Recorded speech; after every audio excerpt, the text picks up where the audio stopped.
Muaz and moms cooking চ্যানেলে আপনাদের সবাইকে স্বাগত। প্রতিদিনের মতো আবারও একটা ছোট্ট রেসিপি নিয়ে আপনাদের সামনে চলে এসেছি। আমার আজকের রেসিপিটা খুবই সাধারণভাবে তৈরি করব, আর এটা খেতেও ভীষণ টেস্ট হয়। এইরকম রেসিপি যদি পরিবারের সদস্যদের আপনি রান্না করে দেন, তো সবাই খেয়ে ধন্য ধন্য করবে। এক একজন এক এক রকম করে রান্না করে, তবে আমার রেসিপিটা দেখে আজকে মিলিয়ে নিতে পারেন আপনাদের মতো হয় কিনা। আসসালামু আলাইকুম বন্ধুরা, আশা করছি সবাই অনেক ভালো আছেন। আমি জাকিয়া সুলতানা পাঁচবিবি থেকে বলছি।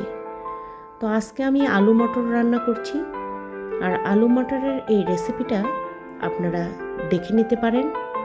খুবই অল্প মশলায়, খুবই সহজে ঘরে থাকা উপকরণে কিভাবে এরকম করে রান্না করবেন।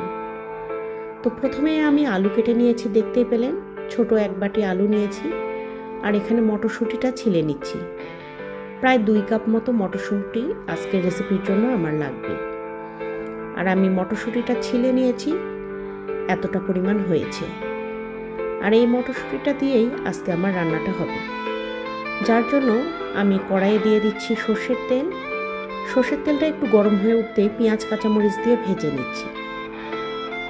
তার সঙ্গে একটু গোটা জিরা ফোড়নের জন্য দিয়ে দিচ্ছি। যে বন্ধুরা এতক্ষণ সঙ্গে আছেন, একটা লাইক দিয়ে ভিডিওটি কন্টিনিউ করবেন। দয়া করে আপনার একটি লাইক আমার কাছে অনেক মূল্যবান। আর 1 মুঠ মতো চিংড়ি মাছ আমি এখানে দিয়ে দিলাম। পেঁয়াজটা হালকা রং ধরতেই দিয়ে দিচ্ছি স্বাদ মতো লবণ, সামান্য একটু হলুদ গুঁড়া দিয়ে দিলাম। এখানে আমি 1 চা চামচ হলুদ গুঁড়া দিয়েছি, আর একটুখানি গুঁড়ামরিচ দিয়ে দিচ্ছি, 1/2 চা চামচ এখানে গুঁড়ামরিচ দিয়েছি। যেহেতু কাঁচামরিচ দিয়েছি, তাই ঝালটা একটু বুঝে দিতে হচ্ছে।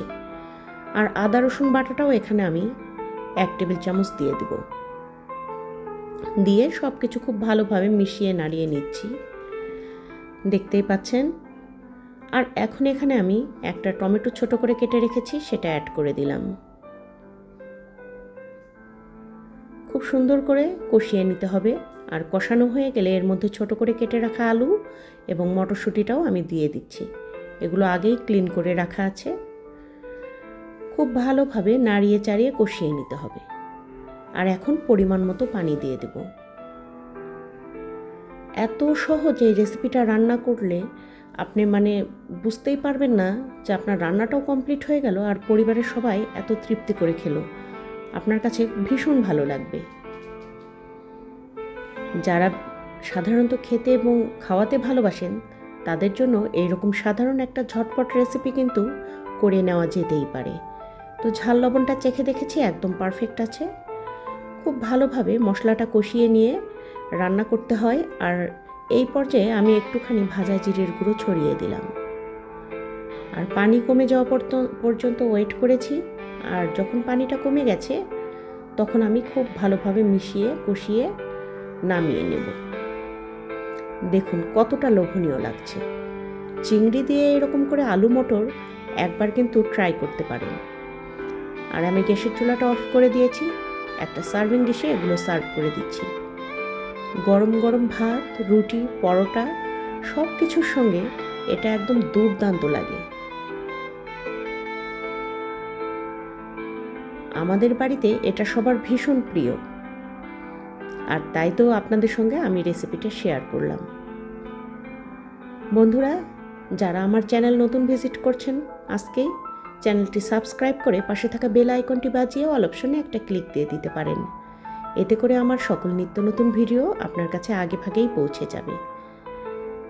আর কমেন্টে অবশ্যই জানাবেন আজকের রেসিপিটা কেমন হয়েছে, কারণ আপনাদের সুন্দর সুন্দর মিষ্টি মিষ্টি কমেন্ট পড়তে আমার ভীষণ ভালো লাগে। আর দেখুন কতটা লোভনীয় লাগছে। এটা দেখতে যতটা সুন্দর, খেতেও ততটাই সুন্দর। আর কালারফুল হলে ছোট বড় সবার কিন্তু আগ্রহ একটু বেশিই হয়। তো বন্ধুরা, এই ছিল আমার আজকের রেসিপি ভালো লাগলে লাইক, কমেন্ট, শেয়ার দিতে ভুলবেন না। সেই সঙ্গে সবাই ভালো থাকবেন, সুস্থ থাকবেন। আজকে বিদায় নিচ্ছি। আল্লাহ হাফেজ।